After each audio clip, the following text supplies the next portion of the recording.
Olá, começa agora mais uma edição do programa Falando em Justiça. O debate que leva até você conteúdo jurídico e opiniões diversas sobre temas relevantes do judiciário. E essa semana eu apresento o programa sem máscara. Na nossa estreia eu estava usando máscara, mesmo aqui dentro do estúdio, porque os números da Covid-19 aqui no DF não paravam de subir. Mas foram adotados vários procedimentos para evitar a contaminação aqui dentro. O ar-condicionado está desligado, as portas laterais estão abertas para melhorar a circulação do ar. E claro, todos os meus colegas aqui que estão no estúdio, atrás das câmeras, estão devidamente de máscara. Logo depois da gravação, eu também coloco a minha de volta. No comando do debate comigo hoje eu tenho Rafael Favetti, que é professor, advogado, cientista político e membro da Alumni, a Associação dos Ex-Alunos da Universidade de Brasília, que sempre vai estar presente aqui nos nossos programas. Seja bem-vindo, Favetti. Obrigado. Bom, e em pauta hoje a gente tem a formação do Poder Judiciário. Qual que é a sua opinião sobre isso? Tem que ser por concurso? Pode indicação política? A gente debate esse assunto com o juiz instrutor do STF, Fábio Esteves. Olá, Fábio, bem-vindo. Obrigado. Boa tarde. E a gente recebe também o ministro do Superior Tribunal de Justiça, Sebastião Reis. Obrigada por aceitar o nosso convite, ministro. Seja bem-vindo também. É um grande prazer. Bom, vamos começar então. Favetti, o seu primeiro questionamento aqui pra gente. Olá a todos. Ministro, como que o senhor enxerga a formação da magistratura brasileira, em especial as diferenças do ingresso para o primeiro grau e também para os nossos tribunais? Eu acho que eu não vejo um outro procedimento mais adequado que o nosso. Eu acho que o fato do ingresso na primeira instância, né, ou seja, no início da carreira, ser por concurso, eu acho que é o sistema talvez mais que permita a maior igualdade entre os candidatos, entre os pretendentes, né? Eu lembro, inclusive, que a Justiça Federal, quando foi recriada em 1967, a primeira leva de juízes, acredito, até a segunda leva de juízes federais foram todos por nomeação direta, né, por escolha livre do presidente da República.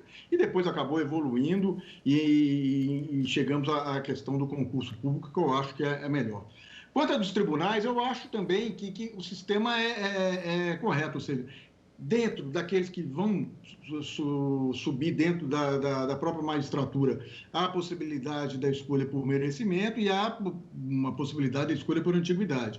E há a composição dos tribunais, isso a gente falando dos tribunais de justiça, dos tribunais regionais federais, e a composição dos tribunais também, ou seja, por um quinto constitucional, né? Ou seja, uma parte dos integrantes do tribunal vai ser oriundo da advocacia e uma outra parte do Ministério Público. Eu acho que é uma forma de mesclar a composição dos tribunais, trazer para dentro dos tribunais a experiência de cada um, né, no seu campo profissional, sua experiência de vida, e ao mesmo tempo, o que eu falo muito, é permitir que esses integrantes dos tribunais que vêm das carreiras alheias à magistratura, né, ou seja, do Ministério Público e da Advocacia, possam também apresentar aos seus, vamos dizer assim, aos seus antigos colegas como é que é a realidade da magistratura, ou seja, vai permitir um diálogo que eu acho que vai poder aprimorar tanto o exercício da magistratura quanto a atividade da advocacia e a própria atividade do Ministério Público. Em relação aos tribunais superiores, eu acho que eu vejo todo dia a ideia de vamos mudar o sistema, tudo, mas eu não vejo nenhum sistema que não tenha, vamos dizer assim, um porém, um questionamento qualquer. Eu acho que, por exemplo, a escolha para o Superior Tribunal de Justiça e, pelo menos, ou seja, quem vem do quinto como eu passo por 3 filtros, ou seja, há uma escolha dentro da minha categoria, ou seja, a ordem dos advogados, depois há um segundo filtro feito pelo próprio tribunal, depois um filtro pelo presidente da República e depois ainda, vamos dizer assim, um aprovo do Senado Federal. Ou seja, eu não vejo um sistema mais, vamos dizer assim, que permita uma maior isenção do que esse. E o Supremo, ou seja, que seja de livre escolha do presidente da República, mas sempre há a condição, ou seja, o filtro a ser executado pelo Senado, né? Ou seja, a aprovação ou não naquele caso. Então, ideias existem, sugestões, mas eu realmente não vejo uma sugestão um caminho mais adequado que o nosso atual. Quero saber agora a opinião do Dr. Fábio. Dr. Fábio, os magistrados aqui no Brasil, eles não são eleitos, como acontece, por exemplo, nos Estados Unidos. Na sua opinião, a gente perde um pouco de representatividade democrática ou não? Eu penso que cada cultura ela tem um manejo de seus processos de uma forma diferenciada. Nos Estados Unidos, uma cultura diferente da nossa, e isso não quer dizer que lá não tenha falhas, né? A gente vê de vez em quando alguns casos que são muito parecidos com casos de países que, para eles, são países que não são tão civilizados assim, né? Recentemente, nós tivemos casos de promoção de desembargadores nos Estados Unidos questionadas, anuladas por problema de corrupção. Então, não é um problema, não é um sistema também altamente perfeito. Agora, para a nossa realidade, eu penso, assim como o ministro Sebastião, que o processo do concurso público ainda é o mais justo, né? Ainda é o que mais permite uma certa igualdade de acesso a este cargo. Quanto à representatividade, eu penso que é uma outra dimensão, né? O fato da eleição, a meu ver, não seria a ferramenta necessariamente adequada para a representatividade, até porque se nós observarmos esse processo na Câmara, no Parlamento, a gente não tem representatividade da população brasileira como um todo, basta a gente ver a quantidade de negros no Parlamento brasileiro que a gente vai ver que o sistema eleitoral não necessariamente signifique representatividade. Assim como na magistratura também, o sistema de concurso público não significa acesso amplo e restrito para todas as camadas, para todos os segmentos da população brasileira. Então, o problema da representatividade é uma questão de outra esfera. É uma questão de nós permitirmos uma melhoria e até uma revisão dos parâmetros que são colocados para o concurso público, assim como também é necessário que façamos essa revisão no plano parlamentar, no plano das escolhas eleitorais. Agora, no Brasil, né, hoje, na quadra histórica que nós nos encontramos, o concurso público foi uma aquisição extremamente democrática para permitir o acesso à magistratura de uma maneira isenta, de uma maneira idônea, né? Eu vejo aqui no Tribunal de Justiça do DF, embora a gente tenha relatos em outras partes do país, mas aqui no TJDFT, por exemplo, a gente tem o exemplo de como o concurso público ele permite que candidatos oriundos de qualquer parte do país, eu mesmo que vim da iniciativa privada, eu não tinha nenhuma relação com o serviço público, fui bancário, vim do interior do país, vim de uma família onde não tinha absolutamente ninguém ligado à área jurídica, muito menos à magistratura. Aliás, vim de uma família que menos ainda tinha sequer o nível superior, e ainda assim disputei aqui no Tribunal de Justiça, dentro das possibilidades de igualdade para o concurso público, sem nenhum tipo de embaraço. Então, a meu ver, o concurso público é uma aquisição muito importante.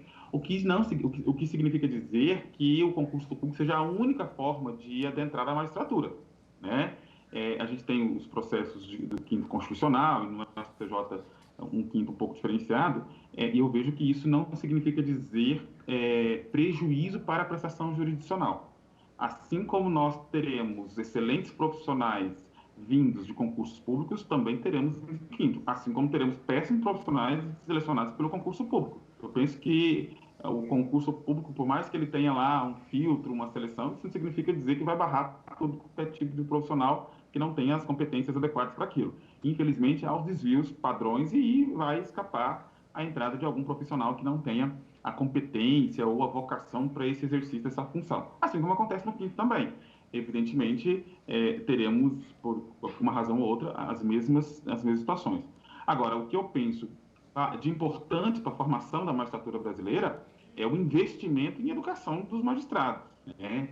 Eu penso que nós precisamos, enquanto sociedade, enquanto Estado, fornecer ao juiz, incentivar e cobrar do juiz que ele tenha cada vez mais um espectro de formação diverso, amplo e que contemple todas as possibilidades e demandas que a gente possa receber, né? A gente vê hoje juízes do Amapá e juízes do Rio Grande do Sul recebendo demandas cada vez mais sofisticadas, cada vez mais... Eu vejo, por exemplo, outro dia, uma ministra do STJ ministra Nancy, dizendo que, de uma hora para outra, recebeu lá uma ação tratando de royalties de produtos transgênicos, né? Então, são novidades tecnológicas, são novidades na área social, novidades na área ambiental, de todas as ordens que demandam, assim, formação desse juiz para atender às demandas da sociedade. Favete, com você. Ministro, obrigado. Ministro, o senhor já falou que acha salutar o desenho do 5º Constitucional em relação especialmente os tribunais superiores, afora a questão do Supremo Tribunal Federal. Gostaria de saber da sua experiência pessoal, que trouxe já uma bagagem, um know-how aí de outras carreiras e agora aí como magistrado, ministro do Superior Tribunal de Justiça. Bom, Favete, eu acredito, eu tenho uma facilidade, ou seja, eu não posso negar que eu tive uma facilidade, ou seja, eu cheguei ao tribunal depois de advogar muito tempo no tribunal, junto ao tribunal. Então, eu conhecia a forma de funcionar do tribunal, até as formalidades, os procedimentos, ou seja, não era uma coisa muito estranha para mim, ou seja, já tinha afinidade. Agora, eu acho que é muito proveitoso. E eu confesso que eu tenho a parte que mais me chama a atenção é aquilo que eu falei, ou seja, é a possibilidade de eu conversar com os advogados e expor a dificuldade de um juiz. Eu acho que o advogado, por exemplo, ele acaba sendo muito envolvido pelo tipo de advocacia que ele tem. Ou seja, a forma como ele advoga, como ele peticiona, como ele escreve, como ele age, a presença dele, etc. E de uma certa forma, ele acaba imaginando que aquilo é geral. Ou seja, todo mundo atua daquela mesma forma, daquele mesmo jeito. Só que é diferente. Então, eu tenho a possibilidade, por exemplo, de apresentar aos advogados, e eu já fiz isso várias palestras, vários encontros, agora, nesse momento da pandemia, diversas lives, etc., e dizer, por exemplo, olha, o advogado tem que aprender a ser objetivo, tem que ser claro. O doutor Fábio deve até confirmar, deve até concordar comigo isso. Ou seja, a escrita são coisas bobas, parece besteira, mas é essencial. A escrita tem que ser clara, estou falando tamanho da letra, um bom tamanho de letra. As petições não podem ser longas, os documentos têm que ser indicados, têm que ser esclarecidos, como se porta numa audiência, como se porta numa sustentação oral. São coisas do dia a dia da advocacia que eu acho que eu espero, ou seja, trazendo a minha experiência, olha, eu como juízo agora, eu não gosto de ver isso. Facilita a minha vida quando o advogado é objetivo, quando o advogado é claro, quando ele escreve uma petição curta, direta, quando ele não tem floreios, não fica aquele negócio de citar autores de todo mundo para peticionar. Sabe, eu acho que são determinadas coisas que eu acho que é muito importante essa resposta à advocacia. Da mesma forma que eu tenho como chegar dentro do tribunal, explicar a ansiedade do advogado, que é normal o advogado bater na porta do juiz 1, 2, 3 vezes, porque ele tem o problema do cliente que está cobrando dele uma resposta. Então, ele acaba transferindo esse tipo de coisa, essa ansiedade, para o tribunal. Ele fica correndo atrás, espera uma decisão logo, ou seja, a necessidade que o advogado tem de entregar um memorial, de ser ouvido, a importância disso, até para o dia a dia da advocacia. Então, eu acho que tudo aquilo que eu imaginava acabou se confirmando no meu dia a dia. Tá? Agora, o mais importante, eu acho que eu tenho mais gostado de fazer, é justamente apresentar para a advocacia as dificuldades da magistratura e a sugestão que eu faço sempre que posso, de como aprimorar o exercício da advocacia, de como o advogado pode ajudar a justiça a funcionar. Vamos para o intervalo, então, rapidinho. A gente faz uma pausa, o programa Falando em Justiça volta daqui a pouco, não sai daí.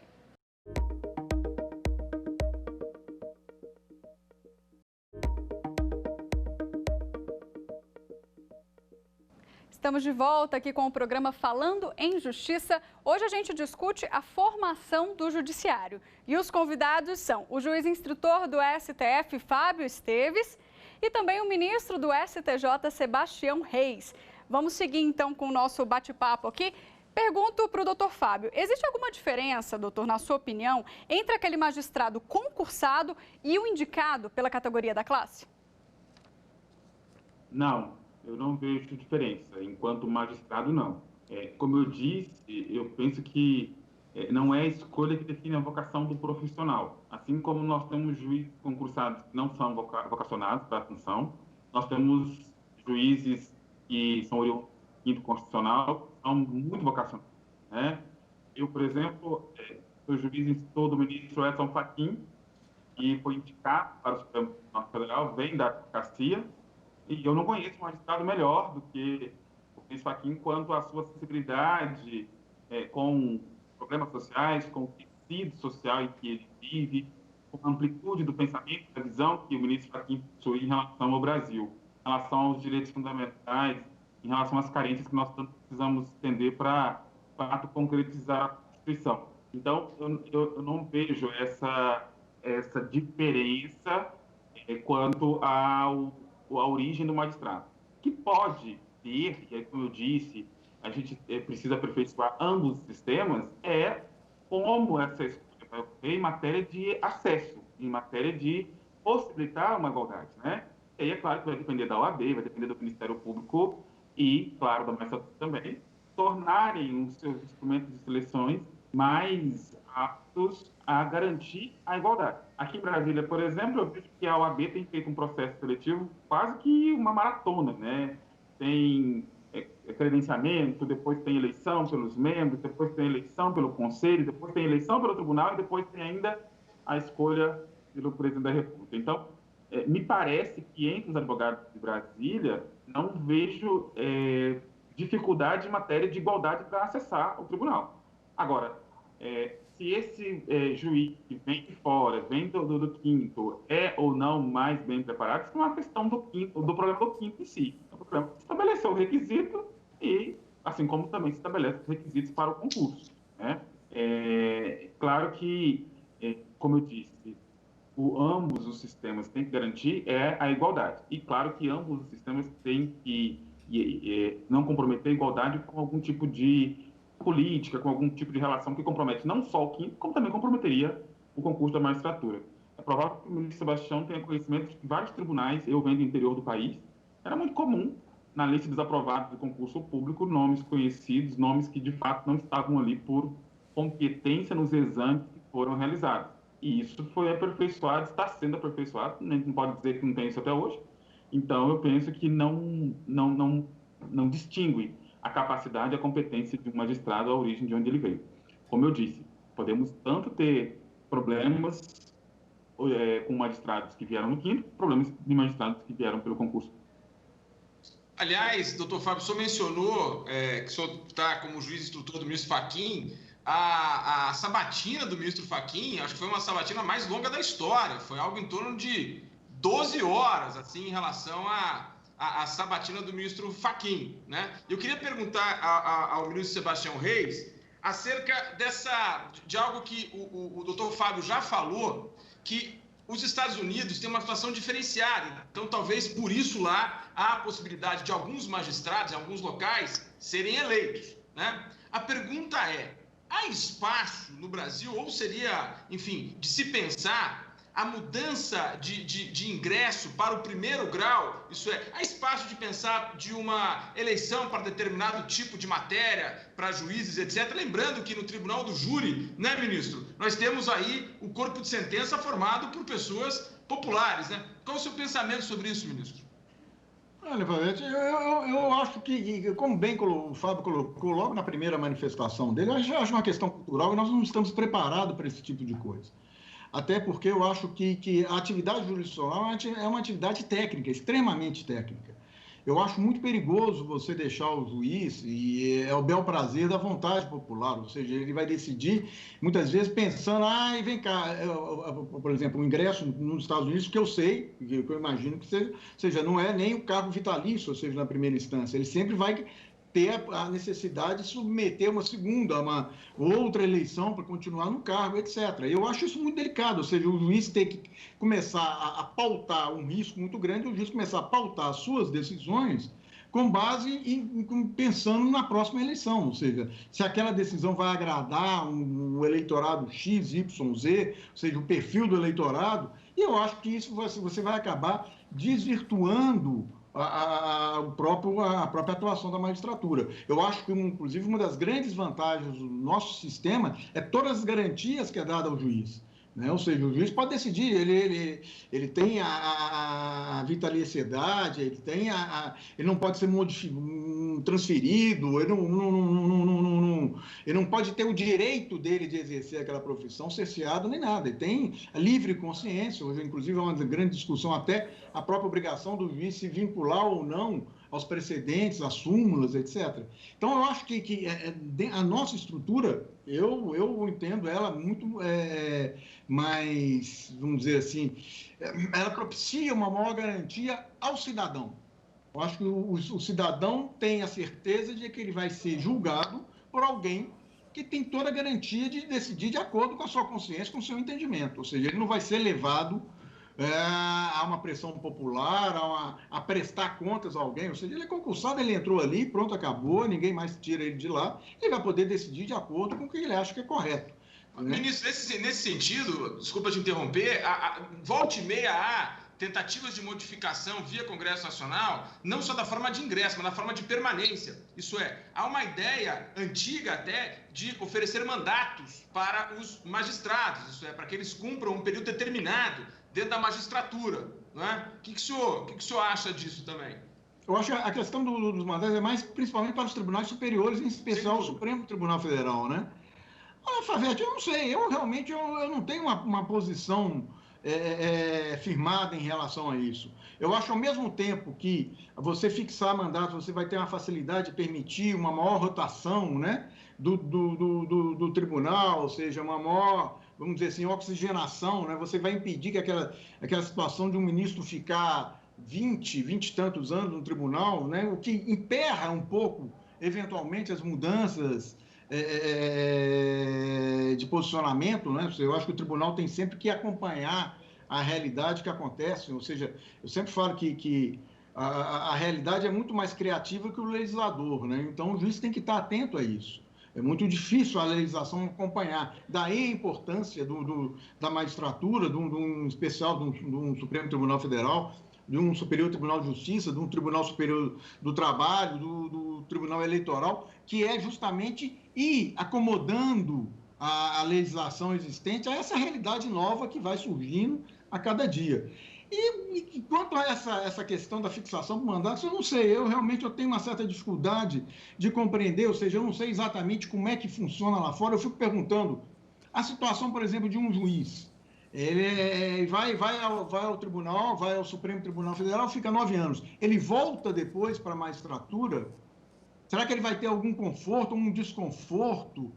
O advogado, ele fica 9 anos, 9 ou 11 anos, dependendo do período de mandato, isso é uma outra questão que se discute.